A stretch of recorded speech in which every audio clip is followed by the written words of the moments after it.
అప్పుల బాధలు వెంటాడుతున్నాయా? అయితే 6 JVR వారి జాతిరత్నాలు ధరించండి. నమస్తే. ప్రస్తుతం నాతో పాటు స్టూడియోలో ఉన్నారు ప్రముఖ రాజకీయ సామాజిక విశ్లేషకులు కొత్త రవీంద్రబాబు గారు. వారితో మాట్లాడదాం. రవీంద్రబాబు గారు నమస్కారం సార్. నమస్తే వలి. రవీంద్రబాబు గారు, ఎమ్మెల్సీ అనంతబాబు వ్యవహారం మళ్ళీ చర్చకు వస్తోంది. డ్రైవర్ సుబ్రహ్మణ్యాన్ని దారుణంగా చంపేసి డోర్ డెలివరీ చేసిన కేసుకు సంబంధించి అంత వేగంగా ముందుకు పోలేదు. గతంలో వైసీపీ అధికారంలో ఉన్నప్పుడు ఇది జరగాల్సినంత వేగంగా ఈ కేసు విచారణ ముందుకు పోలా. ఇప్పుడు ఎస్సీ ఎస్టీ న్యాయస్థానం చాలా స్పష్టంగా ఆదేశాలు ఇచ్చింది 90 రోజుల్లో ఛార్జ్షీట్ దాఖలు చేయాలని. అలాగే ప్రభుత్వం కూడా సిట్ ఏర్పాటు చేసింది. ఒక న్యాయ సలహాదారుగా ఒక ప్రముఖ న్యాయవాదిని కూడా పెట్టిన పరిస్థితుంది. ఈ కేసు విచారణ ఇప్పుడు ఎంత వేగంగా జరిగే అవకాశం కనిపిస్తుంది? ఇంకా అందులో పాత్రధారులు ఉన్నారు. డ్రైవర్ సుబ్రహ్మణ్యం ఒకటే కాదు, ఇంకొంతమంది కీలక పాత్ర ఉంది ఈ హత్యలో. అవన్నీ కూడా బయటికి రావాలని చెప్పి విచారణ జరుగుతోంది. ఏమంటారు సార్?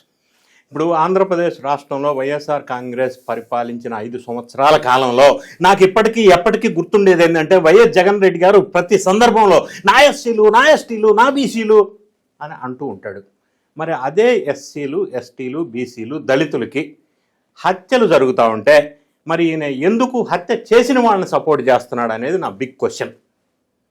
ఇప్పుడు మీరు ప్రస్తావించారు, కాకినాడ జిల్లాలో వైఎస్ఆర్ కాంగ్రెస్ పార్టీకి సంబంధించిన ఎమ్మెల్సీగా ఉన్న అనంతబాబు వాళ్ళ డ్రైవర్ సుబ్రహ్మణ్యాన్ని హత్య చేయటం ఒక పార్ట్ అయితే, హత్య చేసిన తర్వాత ఆ శవాన్ని పార్సిల్ ఇచ్చినట్టు డోర్ డెలివరీ ఇచ్చాడు.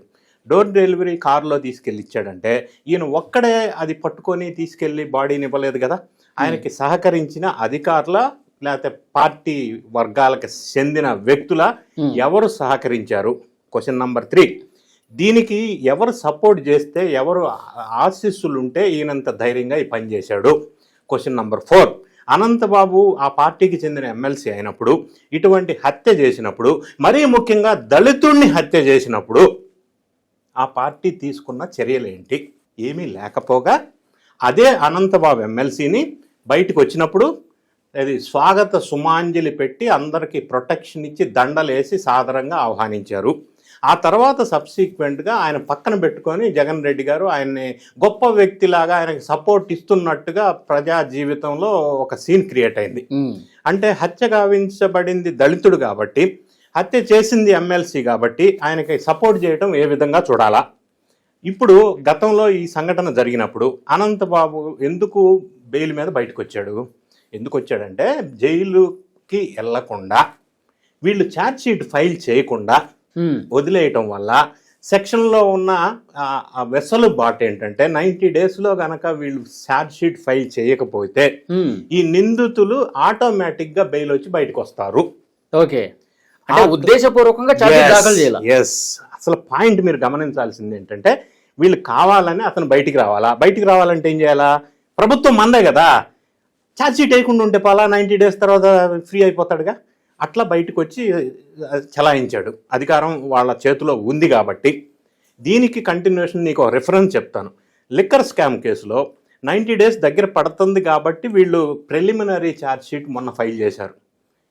ఓకే, 90 డేస్లో సిట్ 90 డేస్లో చేయాలి కాబట్టి. చేయకపోతే ఏమవుతుందంటే, లిక్కర్ స్కామ్లో అరెస్ట్ అయ్యి ఉన్న 12 మంది ఆటోమేటిక్ బెయిల్లో బయటకు వచ్చేస్తారు. ప్రిలిమినరీ వేసిన తర్వాత మళ్ళీ టైం తీసుకొని 2 months ఫైనల్ ఛార్జ్ షీట్ పెడతారు. ఓకే, అప్పుడు మళ్ళీ పేర్లు మారొచ్చు, అక్యూజ్డ్ నంబర్ మారొచ్చు. అది వేరే. ఫైనల్ ఛార్జ్ షీట్ కూడా ఈ 90 డేస్ డ్యూరేషన్ ఉంటుందా? From 90 days first charge sheet. అవును. దీని తర్వాత ఫైనల్ ఛార్జ్ షీట్ కి 2 months ఫైల్ చేయాలి. 60 days లో 60 days. అప్పుడు అక్యూజ్డ్ నంబర్ మారొచ్చు, పేర్లు యాడ్ అవ్వచ్చు, ఏదైనా ఇంకోటి మోడిఫికేషన్ లో అప్డేట్ అవుతుంటది. ఓకే, సో అనంత్ బాబు ఈ ఒక్క క్లాస్ బేస్ చేసుకొని బయటకు వచ్చేసాడు. ఆయనకి సపోర్ట్ చేసిన జగన్ రెడ్డి గారు తర్వాత కూడా చర్యలు తీసుకోకపోగా ఆయన వెంటేసుకొని తిరిగిన సందర్భం మనం చూసాం. ఇప్పుడు సీన్ కట్ చేస్తే, గత ఎలక్షన్కి ముందు ఎన్డీఏ ప్రభుత్వం వారు చంద్రబాబు నాయుడు గారి నేతృత్వంలో ప్రచార కార్యక్రమంలో భాగంగా ఆ కుటుంబం వీళ్ళకి వాపోయారు. ఇట్లా సుబ్రహ్మణ్యం డ్రైవర్ని హత్య చేసి డోర్ డెలివరీ ఇచ్చారు, మరి కేసు నీరు గారిపోయింది, మీరు అధికారంలోకి వస్తే మమ్మల్ని కాపాడండి అని ప్రాధేయపడ్డారు. ఆ రోజు వాళ్ళకి ఇచ్చిన మాట నిలబెట్టుకుంటూ, మాటలు చాలామంది ఇస్తారు, నిలబెట్టుకోవడం అనేది గొప్ప విషయం. ఇప్పుడు ఎన్డీఏ ప్రభుత్వం వారు ఆ ఇచ్చిన మాట ప్రకారంగా దాన్ని కేసును మళ్ళీ రీఓపెన్ చేసి దాన్ని మళ్ళీ ఎస్సీ ఎస్టీ అట్రాసిటీ కేసులో ఒక ప్రముఖ న్యాయవాది మీరన్నట్టు ముప్పాళ్ళ సుబ్బారావు నేతృత్వంలో ఒక న్యాయవాది సమక్షంలో మళ్ళీ 90 డేస్లో ఛార్జ్ షీట్ ఫైల్ చేసి కేసుని ముందుకు తీసుకెళ్తున్నారు. నంబర్ 1. ఓకే. ఆ కేసును ముందుకు తీసుకెళ్లి ఆ బాధిత కుటుంబానికి తగిన న్యాయం చేయటమే కాకుండా ఆ సుబ్రహ్మణ్యం ఎవరైతే చనిపోయాడో వాళ్ళ బ్రదర్కి ఒక జాబ్ ఇస్తామని ప్రామిస్ చేశారు, ఇస్తున్నారు. ఇంకొకటి, ఆ కుటుంబాన్ని ఇంకా ఆదుకునే ప్రక్రియలో భాగంగా వాళ్ళకి సాగు చేసుకోవడానికి భూమి కూడా ఇస్తామన్నారు. ఓకే. ఇంటి స్థలం కూడా ఇస్తామన్నారు. అది ప్రభుత్వం చేయవలసిన నైతిక బాధ్యత. మరి ఇంతకు ముందు వైఎస్ఆర్ కాంగ్రెస్ ప్రభుత్వంలో ఏం చేశారు, ఇప్పుడు ఏం చేస్తున్నారు అనేది మనం కంపారిజన్ కోసం ఇది చూడాల్సిన అవసరం ఉంది. ఓకే. నా నెక్స్ట్ క్వశ్చన్, మరి ఈ కేసులో ఒక్కటే దళితులకి అన్యాయం జరిగితే జగన్ రెడ్డి గారు పట్టించుకోలేదా అనేది కాదు. గతంలో చాలా మంది దళితులకి న్యాయం జరగలేదు అనేది ప్రధానంగా నేను చెప్పదలుచుకుంది. ఫర్ ఎగ్జాంపుల్, లేటెస్ట్ ఎగ్జాంపుల్ తీసుకుందాం. రెంటపాళ్ల పర్యటనకి వెళ్ళినప్పుడు రచ్చ జరిగింది. అందులో సింగయ్య అనే వ్యక్తి కారు కింద నిమ్మకాయను పెట్టి ఎట్లా టైర్ కింద మనం మూవ్ చేస్తామో ఆ విధంగా సింగయ్యని మూవ్ చేసి చంపేశాడు. చచ్చిపోయాడు కదా, టైర్ కింద పడిపోయి. అతను దళితుడు కదా, మరి నా దళితుడు చచ్చిపోతే నా కారు కింద నేనేం చేశాను, ఆ కుటుంబానికి ఏం న్యాయం చేశారు? ఓకే. అట్లా వదిలేసి తుప్పల్లో పడేసి వెళ్ళిపోయారు. అది ఎక్కడ మానవత్వం? ఇంకో క్వశ్చన్, అదే సింగయ్య దళితుడి ప్లేస్లో ఒక పెద్ద భూస్వామ్యం వైఎస్ఆర్ కాంగ్రెస్ పార్టీకి సంబంధించిన, ఆ కులానికి సంబంధించిన, అగ్రవర్ణానికి సంబంధించిన రాజకీయ నేపథ్యం ఉన్న పెద్ద వ్యక్తి అయితే అట్లానే తుప్పల్లో పడేసి వెళ్తారా? లేదు. అంటే దళితులు అంటే చిన్న చూపా? ఇది ఒక సంఘటన. ఏదేమైనా కూడా ఎన్డీఏ ప్రభుత్వం వారు మళ్ళీ దాన్ని, ఆ కుటుంబాన్ని, ఆ బాధిత కుటుంబాన్ని ఈ విధంగా ఆదరించటం అనేది, వాళ్ళకి సహాయం చేయటం అనేది, కేసును మళ్ళీ రీస్టార్ట్ చేసి నిందితుడికి శిక్ష పడే విధంగా చేయటంతో పాటు కుటుంబాన్ని ఆదుకుంటున్నందుకు మనం ఎన్డీఏ ప్రభుత్వం వారిని అభినందించాలి. సార్, ఇక్కడ డౌట్, ఇప్పుడు ఇన్వెస్టిగేట్ చేస్తారు, సిట్ ఏర్పాటు చేశారు, తర్వాత న్యాయవాదిని కూడా పెట్టారు. వాళ్ళు మరిన్ని ఆధారాలు సంపాదించిన తర్వాత అనంతబాబు ఒక్కడే కాదు, ఆయనకి ఎవరు సహకరించినా, ఆయన కింద పనిచేసే వాళ్ళ, ఆయన పార్టీ శ్రేణులు, ఆయన అనుచరులు ఎవరున్నా సరే ఇంకా ఎవరి ప్రమేయం ఉందో తెలుస్తుంది, వాళ్ళని కూడా అరెస్ట్ చేస్తారు.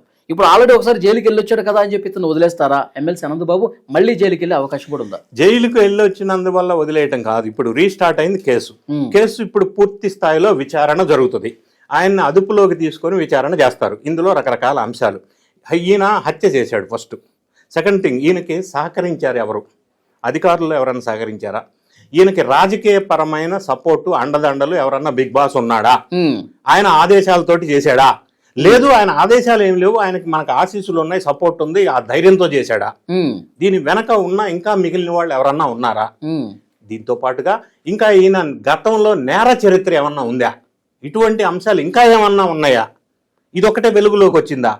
ఈ రకరకాల అంశాల మీద పూర్తి స్థాయిలో విచారణ జరిగిన తర్వాత మళ్ళీ శిక్ష అర్హతమైన సెక్షన్స్ పెట్టి మళ్ళీ జైలు జీవితం అయితే ఖచ్చితంగా ఒక నేరం చేసిన వాడికి ఏ శిక్ష పడి జైలు జీవితం గడపాల్సి వస్తుందో అది అనంతబాబుకి తప్పనిసరి పరిస్థితి, అనివార్యం కాబోతుంది రాబోయే రోజుల్లో. చూద్దాం సార్, తప్పు చేసిన వాళ్ళు, ఇంత దుర్మార్గంగా ప్రవర్తించిన వాళ్ళకి శిక్ష పడాల్సిందే. అట్ ద సేమ్ టైం మీరు ఇంతకుముందు చెప్పినట్టు ఈ ప్రభుత్వం చాలా బాధ్యతగా ముందుకు పోతుంది, ఆ కుటుంబానికి అన్ని రకాల అండదండలు ఇస్తుంది. సో అవి త్వరగా జరగాలని చెప్పి కోరుకుందాం. Thank you very much. Thank you.